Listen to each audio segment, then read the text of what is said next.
Welcome back, listeners, to Tradie Wife Life. I have another fabulous guest. I know you're all hanging out for me to do a solo episode. Not really. So I have gone high and wide looking for fantastic guests to join us on the show. And this one came recommended from one of our wonderful clients who did join me on the show recently as well, Lara Deans.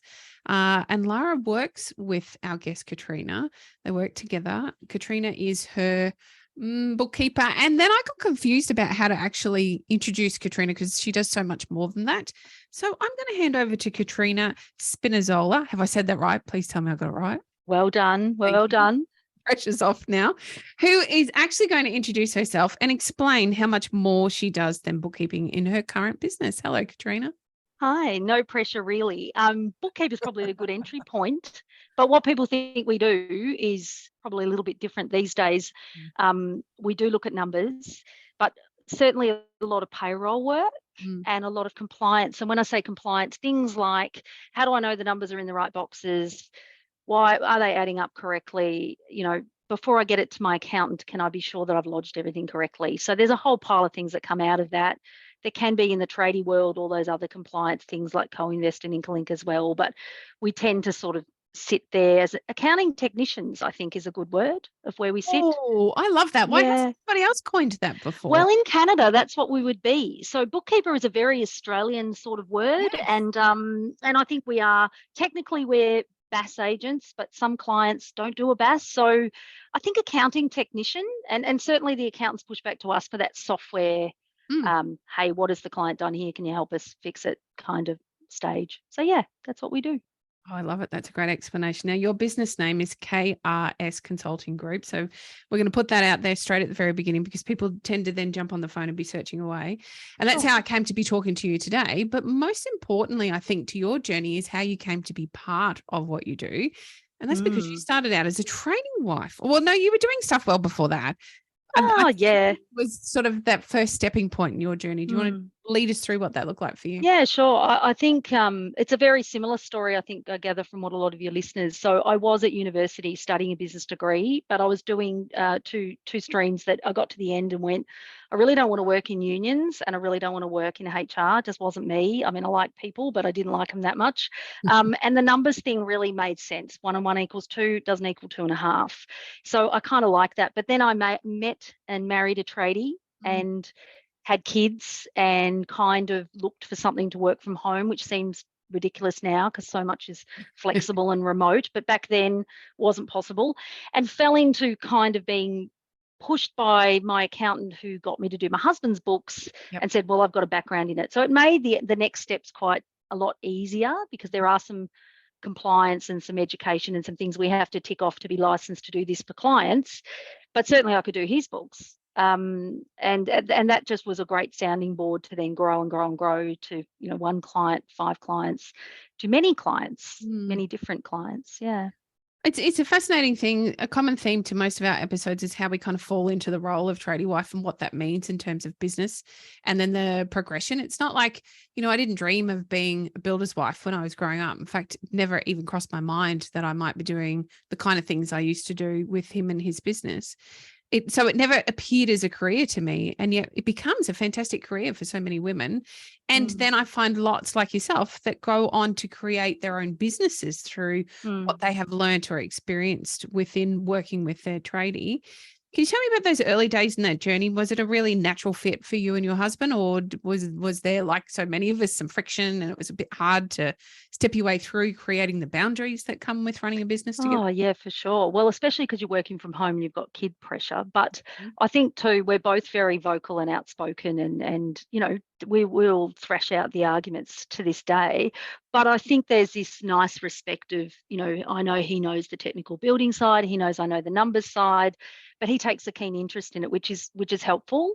But I deal with a lot of tradies' wives where I'm quite a little bit proud when they really get it and are doing it well, and they can actually help their tradie husbands. Yep. And I see that pushed down the line because my experience is my husband also had done some study in sort of business. So he had a bit of a background, a bit of a flair for the numbers, but was happy to go and do the building side of it. But yeah, I guess it's it's an evolution. Everybody's got a different interest level, and that's where we sometimes slide in with, you've got it to this point now, you want us to support you from that point onwards. And some people I just do training only. It's just set up and training. So it's basically so they can then have that confidence, and off they go.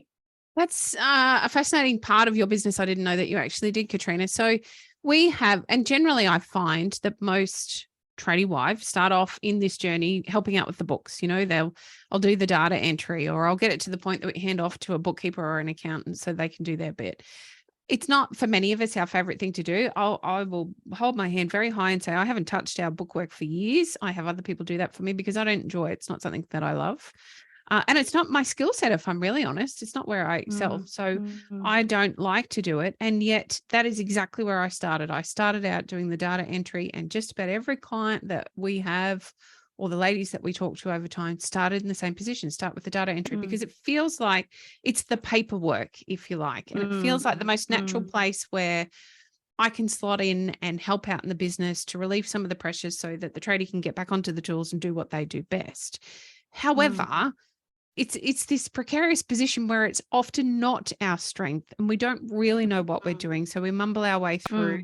And invariably, some of those people find themselves in a position where they're paying a lot more to their accountant because things haven't been coded correctly, or it's not set up, or we don't really know what we're doing. So we just make a bit of a hash job of it. At what point do you think it's important to make the distinction between, okay, I'm going to do some training and understand how to do this correctly, or I'm actually going to outsource it all and give it to somebody like you or your company to take care of for me? So often when I get someone come to me, whether it be the tradie or the wife, saying, I want to outsource this, I actually say, well, let's figure out if that's the right decision, because sometimes it isn't. And I'm a very big believer that having someone who's got their eyes on the numbers, that's internal, that's emotionally attached, because I can be quite unemotional about it, their numbers. It's not my livelihood. Yes, I care, but at the end of the day, you know, it's your business. So having someone at the source is actually helpful. They also usually know the tradie and his personality and can probably, you know, put forward what we need to have happening. So it's a matter of, okay, so why do you want to outsource it? I don't like doing it. Okay, well, that's one good reason. But often it's just this doubt of skill. And the way I teach them is, a lot of it is usually quite repetitive. We're lucky in these industries, we don't have a lot of things that are ever changing. It's quite predictable. So you're able to say, okay, let's do these things. And then if something out of the ordinary happens, that's where we step in as that support. So most of our clients stay on for that quarterly check-in. But say someone like Lara, she's a good example. And we're friends, but she'll come to me annually and just go, hey, can we just, I've got some, you know, 10 questions I want to ask, or can you double check the work cover, or just those things that you don't do very often, but she'll generally manage everything else herself. I think it's, what I really like is giving people that way of, you don't have to like it, but at least if you understand it, they don't mind doing it. I mean, we all do get stuck doing the parts we don't want to do, but generally most people won't outsource all of it. They'll at least do their own invoicing, or they'll have some touch point on it. But there are some tradies that don't have the tradie wife. So we become the quasi wife, or we become the wife they can argue with because they don't want to argue with their real wife. So that does happen. And I'm good in an argument. But yeah, generally I love seeing that growth journey. It's great. That's fantastic. I at what point though do you understand that, you know, okay, my strengths and my skills aren't firm in this area? So I guess one of the biggest fears is then, well, how do I hand it off? I can remember even when I jumped in and did the things I did, everything was coming through that particular office. Being a building company, everything came to the one email address. All the receipts were delivered to the one in tray. It made it quite easy to jump in and do it. They were the manual days before we had these fancy scanning softwares that we can send our receipts to. So, you know, sometimes it's just in the handing off of the task that prevents it from being done, which means somebody's not being freed up, or they're stuck being saddled with something they really don't enjoy. How do you create that transition for someone so that they're able to step aside and allow the support services that are available for all of us through software and people like yourself to help take over and manage that for you? is a little easier than what you think, because it comes down to deadlines and it comes down to particular tasks and jobs. So it's called payroll has to be done weekly. Okay, Yep. so is that something you're going to do or want to do, or is it something you need us to do? And it might be, say, tradie wife's having a baby. I'm just not going to be available to do that. I'm not predictably going to be available on a Tuesday morning by 12 o'clock to get these guys their wages. So we break it down into different tasks, like all those compliance things, the BAS. Will you be able to do the data entry, but you just want us to do the review and reconcile and those lovely do the numbers add up kind of things?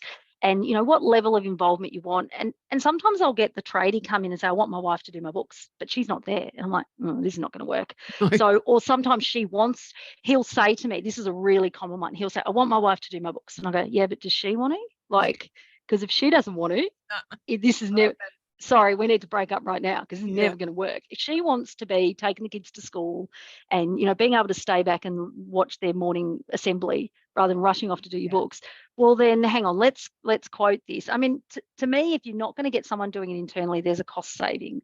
So you do need to quantify paying to have someone to do it.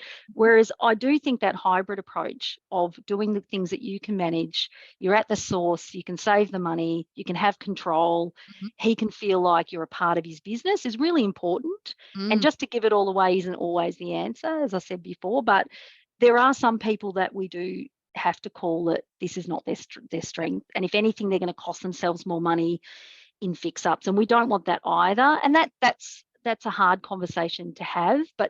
And I've not had to have it very often, because I think if you divide the jobs and the deadlines and what people's capacity is, people are pretty realistic these days on what they're willing to do.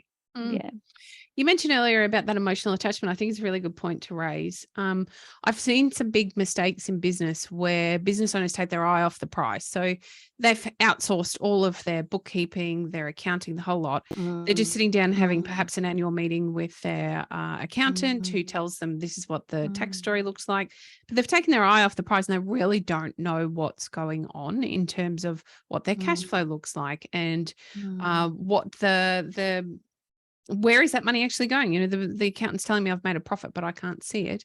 Are there particular reports that you're a big advocate for, Katrina, or some benchmarks perhaps that we should be working towards with reporting to ensure that as a business owner, we're getting the information that we require? Yeah, look, it's a little bit like dental hygiene. Nobody really says, oh, I'm rip roaring ready to go to the dentist. I really want to do that.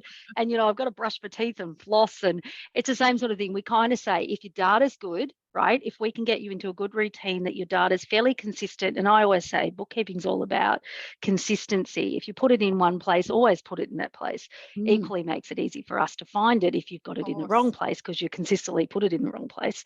But you sort of sit there and you go, if you've got the data that's great, you should jump in and you should sit down at a point in time. Now this, I get it. Not everybody's passionate about numbers and it bores them to tears.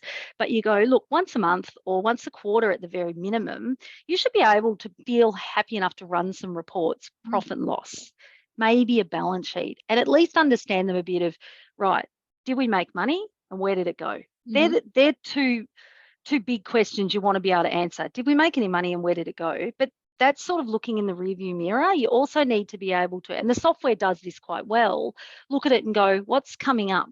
What money are we owed? What's going to come in? Just simple questions. But I think when people often go and see a financial person, they start talking in jargon. We do it all the time. We talk in jargon and we start talking at you and you can see the person's face just fade away, like they're just going, yeah, I have no idea. You've mentioned the word liability a few too many times. You've maybe said compliance and deadline and audit and all the scary stuff. But I think for me, I have a package of little reports I do myself. I grab a coffee, I sit down, I go, I'm just going to look for some trends. What went up, what went down? I mean, a lot of what we do, if you know the numbers, isn't very difficult if you know which things to look at. Yes. So we kind of encourage people before they even get to the accountant to have already sort of looked at analysing that. And I've seen that, bringing back to Lara, I've seen her do that. She's been able to sort of do analysis, for want of a better word, of her own business and go, yeah, but that's explainable by this, because she knows the jobs and she knows how things have sort of been going, what the problems or wins are. And this is where business coaches can be great if you're having those sort of conversations. I think what people find hard is that guiding. What do I look at?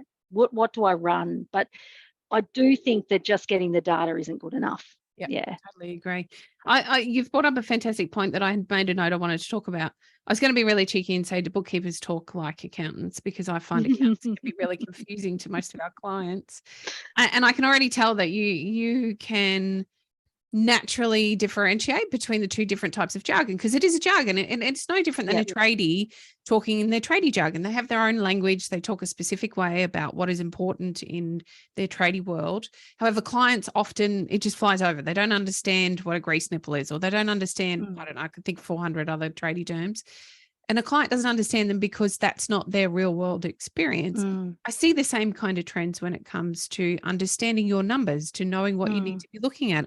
The second we say cash flow forecast, everybody glazes over and nobody wants to talk about it because it feels too hard. And most of the too hard is the not understanding of what we're talking about because we've flipped back to jargon. So I wanted to know if that was something that you had consciously worked to keep a barrier between the two so that you can relate to clients so they understand what you're talking about, or if it is something that's just evolved through your business journey. I think I've sort of realized that we do revert to that. We're even guilty of it. I suppose from an accountant's perspective, they do have some more complex things that they cannot, or it's just not worthy of explaining. But I always try to bring it to the trade. So if I was talking to a plumber, I would say, and they say, can you just lodge my bass? I don't want you to check it, just lodge it. I'll go, okay, I'm going to dig a trench because I can do that. I'm going to put a bit of gravel in it and I'm going to throw down a pipe. I don't know if it's stormwater or sewer. I don't really much care. Just going to get myself a length of pipe and chuck it in there. But actually, worse than that, I'm going to actually cover it over. Then I want you to give me a certificate. And they go, but I haven't seen it. I go, exactly. If you don't show me your numbers, I can't say that they're right. Yep. So I'm running reports that I can't tell you if they're correct. But I think that's that thing of it is a bit of a skill trying to pick up people's level of knowledge and interest and making sure you're making it not too simple. Yep. Because these things can be complex, and it's where you defer to the accountant because they'll start asking you rules about, okay, so I get we've made a profit. How are we going to pay tax on that? And you go, okay, so this is what we need to do now. You need to book an appointment with your accountant for a tax meeting. Oh, do I do that now? No, you do that in May. Let's schedule it. Or don't go to them and not show them any figures. They're figures people. Don't go there and say, I want to have a meeting, but not bring them numbers. That's right. The numbers you want them to look at. So yeah, it is a bit of a skill. I think over years I've kind of tried to learn people, and no question, it sounds really basic, but no question is dumb. Yes. Because it gives you an insight into how people think. And sometimes when they ask you a question, you think, I've never actually even thought of it that way, but I can see why you think that. But I think groups like the Tradie Wives is good for people learning off each other. Yep. But the thing is, we as professionals might sit in the back end of some of those groups and we see the conversation going in the wrong direction. Like we see the advice going in the wrong direction. Yeah. And it's really hard for us because you don't want to sound like you're selling to people, but you do want to help them. You do want to say, oh, okay, maybe I wouldn't do that. Yes. So it is hard from a professional perspective, and you don't know their figures. You don't have them in a professional capacity. So yeah. Yep. So yeah, it is a bit of a skill. It's a bit of a skill. Now, Katrina, do you work Australia-wide? And if so, is compliance, so you were talking about compliance earlier, is it different in each state? Yes, it is. So we're not restricted to working in Victoria. We do have clients interstate. There's particular rules, mainly the payroll rules, payroll tax and work cover and those sort of things can vary state to state. Some of the awards, once you get into payroll, you've got some long service leave and things like that vary state to state. We do tend to attract people in Victoria. People still usually like to believe if they did want to meet you, they could. I certainly have had clients I've never met and clients interstate. Yes. But there's plenty of, this is the thing, right? When you hook into a network like the sorts of people, there's lots of people that do what I do, and you find that right group, there's plenty of options. And it's the same with accountants. There's plenty of options. If people say, I don't think my accountants, I don't think we have the right fit, you kind of ask them why. What are they charging you? What are you asking them for? Oh, you're only asking them to do your tax. You're not asking them to do any forward planning. So hang on, maybe we just got to ask them. That's right. And sometimes the accountants will have the same. They'll have clients from interstate where they've just found the right fit. And with remote work and Zoom meetings, all that stuff's so much easier. But yeah, I do think that it is important just to have the right fit. Yep, I totally agree. The landscape has certainly changed, which means that we can work anywhere within the country. And I think that's great for them being able to find that right fit. I think we were quite restricted by geography previously. And it's meant that we didn't always get the right outcome. But you've raised a fantastic point, and that is about accountants. We hear, and I'm sure you hear this all the time, my accountant's no good. Well, I only see my accountant once a year. It's always the accountant's fault, rather than looking back at yourself and asking the honest questions. Have you actually ever put your hand up and said, okay, this is what I project I'm going to bring in the next 12 months. Do we need to do some planning now for it, etc.? Katrina, do you have some specific things that you feel like clients should be taking to their meetings with their accountants when they're business owners, in terms of then the accountant being able to get the information that they're giving them right? Oh, absolutely. So that they have to have their figures balanced or in an order that they can run reports. Like we said before, garbage in, garbage out. If it's not balanced, if it's not working, if it's not in the right place, if it's not lodged, the meeting's pretty pointless. Every accountant will vary what they want, and they might want to look at things beforehand. The beauty of the software generally is they can log in and have a look. So it's generally me, and I always bring it back to what I do. I make sure everything's right. I've followed all my rules that I've been told, and everything looks like it's in the right place. Then I shoot them an email and say, hey, I want to come in and chat about, try and give them a few things, no surprises, what I want to talk about, but at least then give them some time to look at those numbers and figure out and apply what they think you want to do, because they apply a whole pile of tax law. So just because you get told by someone down the pub that such and such is a good way to go, it could be your situation is a little different, and your accountant will know that perhaps under your structure, those rules don't apply. But you can ask that question. They should be able to go, that's a great point, except in your case, that doesn't work for you, and here's the reasons. And that's really, like, recently a lot of people have been saying they're, having to pay tax and they're not sure why. And a lot of the accountants have jumped on those TikTok groups and explained why. And it's a bit hard when they don't know the situation. But I think it's a matter of, if you're not getting the meeting that talks about things before they happen, then you probably need to have a chat to your accountant about what you engage them for. Are you just doing compliance, looking in the rearview mirror? Is that good enough? For me, for my mind, I'd never say that's good enough. You're running a business, you want to be able to go, what's happening in the future? But that's, you're not going to be able to predict the future, but you can actually at least have current data. There's nothing worse than also going to the meeting and the stuff you're looking at is 2.5 years old. And you go, really, that's not helpful at all. So current data, giving them time, working with their guidelines. They're brilliant people, but they need, we're usually quite introverted, and we like to have a whole conversation with ourselves and then present to the client. And so most of us don't deal well with surprises. So giving them an agenda, tell them your questions. So that's a fantastic tip, one I haven't thought of myself, actually. Katrina, how do we choose the right bookkeeper for us? Look, certainly I would say, being totally honest, there's people that I've worked with that we're not a good fit. It might be a personality thing. It might be they don't like how I deliver the checklist or how I ask for the things to be done by the deadline. But generally, if I was shopping for a bookkeeper, I would go and have a look at my software and they usually have a band of bookkeepers on their sites that they have studied their software. So that's good if they know the software. Nothing worse than a bookkeeper taking a job and they don't know your software, because there'll be things that they can't fix or don't know how to do. I'd probably, I'd want to know, I'm a very big advocate of fixed fee. I don't think you should pay hourly. I think you're paying for a result. And I think that if a bookkeeper's not willing to give you a fixed fee without giving them some information or allowing them time to discover how long things are going to take, they should be able to fix the fee and give you that surety of what you're budgeting for. And I think it's all about commitment. What are you going to do? What are they going to do?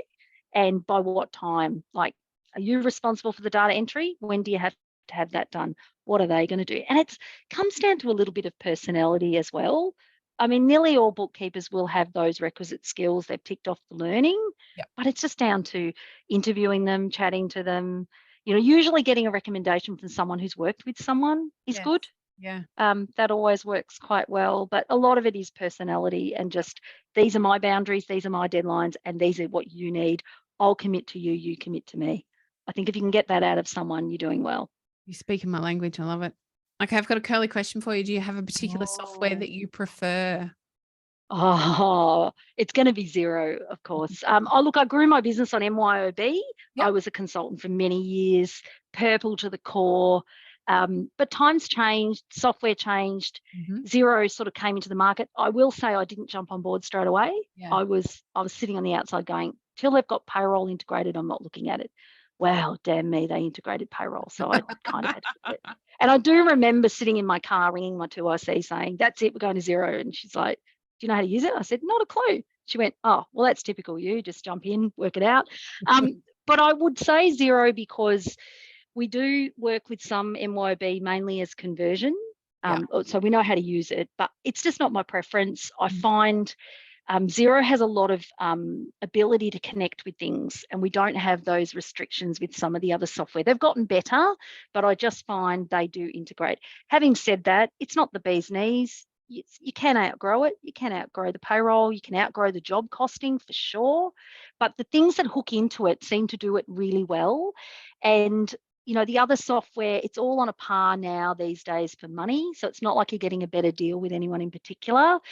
For me, if it's online and if it's progressive and updating and compliant, you're winning. QuickBooks Online, we use a little bit of, but I must admit, it's not our preference. We definitely would promote and prefer Xero. Yeah, okay. You've got my heart all over the place. Sorry, I could go on about Xero all day, but I won't. I'm only a recent convert to Xero, probably in the last 12 months, and I just find its usability is so simple. It's very direct. There's little to no jargon. I know what I'm doing. It's easy to navigate. Whereas MYOB over the years, we used that for many, many years. Oh, look, I loved it at the time, but it wasn't until I tried something different that I realized, no, this is my wheelhouse. I like this. You should see the aha moment when we convert someone from MYOB to Xero, when we explain, you don't need to remember those codes, those numbers, forget that. You don't need to know that. And they're like, what? What now? And when you start this, you don't have to restart it all again if it doesn't work. You just go straight over here. But look, I think there is downsides to Xero, don't get me wrong. No, nothing's perfect. It gives them an ability to improve. But for us as a practice, I've got staff. For us, being able to concentrate on one software really makes it a lot easier for us. We only have to learn one thing and keep up with one thing. But, and there's some clients. I certainly wouldn't recommend Xero to someone it didn't suit. And if they came to me and this has happened and they say, I'm on MYB and I love it, I'm like, cool, what are you talking to me for? Like, what do you want from me? And they go, oh yeah, but I don't really like this, or it doesn't do that, or I've got a piece of software it won't connect to. And I'm like, well, they're good reasons to change, but don't just change because everybody else is. No. Like, if you love it and it is a great product, then stick with it. Yeah, but I won't be doing your work because I don't want to specialize in it. It's just my preference. Yeah, absolutely. Katrina, tell us about your business, what you offer, about your team and its growth. Yeah, so we started out, it was obviously just me, pushing the leg of the crib while the baby was under the desk, and then it evolved. Now that's usually a dog that's under the desk, or many dogs, as you probably heard before. And the kids have grown through all that. But I did take on staff, and I'm really blessed. I've got some fabulous people I work with, and they're really loyal and great. And we love what we do, which is, it's a little sad we have in jokes and stuff, but that's what numbers nerds do. But I've sort of expanded that and contracted that and expanded that. And I think I'm at a point where I've got the right team. Mm-hmm. But it's not for everybody. A lot of bookkeepers will work on their own. And harping back to what you asked about before about finding a bookkeeper, you don't have to get a bookkeeper that has staff, but you do need to consider, if you do have a single bookkeeper, that they have capacity and that they don't take you on and then they are ill or away and can't service you. I'm lucky. I work in, I'm from the Geelong sort of Surf Coast area. I have a network of bookkeepers, and recently a client came to me and I just wasn't in a position to take them on. It was just a bit of a bad time for us. We were busy. So I just straight away was able to hand them to a perfect bookkeeper who does exactly what I do and pretty much say, hey, I can't help you this week, maybe next week, but not this week, but she can. And I think if you can find those people, that's all you want. You just want the same result. Love it. All right, Katrina, I would like to know, final question from me today. What's the one thing you think that we as business owners need to know about our bookkeeping that we often don't? It sounds really too broad to say, is it correct? But I think if I turned to a business owner and said, so are you making money? They'll go, oh, I don't know, there's money in the bank. Oh, well, I know people don't owe me too much. You go, yeah, but are you making money? And then you dive in deeper, and that, are you making money? brings out am I earning what I need to earn for the hours I put in? Or it's bringing out, am I earning a great amount of money, but now I'm going to pay a whole pile in tax because I didn't structure correctly, or I wasn't able to share that income amongst my wife who's at home not earning an income, example, because we've got kids. So I think that, are we making money? I mean, tradies are brilliant people and they're really well supported, and tradie wives are pretty passionate, as I've discovered from reading some of the group. Very passionate people. You know, do you want to get up in the morning and, you know, you need to get out of bed and go, am I making money? Because really, money isn't everything, but it drives a lot of the other things we can do, things we can offer for our kids and our own lifestyle choices. So I think knowing that you can use your numbers to figure out, is this business giving me what I deserve? Yeah. And if it's not, maybe you need to make a pivot. Yeah, time to change. There's always scope to change. We're not stuck and fixed like statues. There's an opportunity for us to change at any time. Sometimes we don't know how to change, and that's where experts like yourself come in and can point us in the right direction. And sometimes we don't know what we don't know. And again, that's where we've got, you know, there's so many professionals out there that can help you in your business journey. You are not alone. And you don't need to know what you don't need to know. There's somebody else out there that can help you find it and educate you around it. And you don't have to love it. You don't have to love doing numbers. There's always people to support that. But I think if you can be invested in it, that's a good start. Yeah, it's very important. You need to know what the things, there are some critical bits of information that you must know and be invested in. That's for sure. Katrina, where can our listeners find you if they'd like to find out more about what you do? Yeah, so we have a website, www.krscg.com.au. I get on there sometimes and write some blogs. They can email me, info@krscg.com.au. Pretty much, if you're looking to deal with a bookkeeper, I'm going to ask you those questions about what you're doing now and why. Just because, like you said at the beginning, you don't always just outsource things for the sake of, I don't want to do it. Sometimes you just need a bit of a comrade in arms for a short period to get you back on track. So yeah, they can certainly reach out that way. And then I usually do a call to discuss with them first. I always like to, if we can't meet in person, at least we need to speak on the phone. Then maybe there might be an online meeting or a real meeting. It just depends on what they want to do. Fabulous. Thank you so much for being here. I really enjoyed our chat. No, that's okay. No worries. You're very welcome.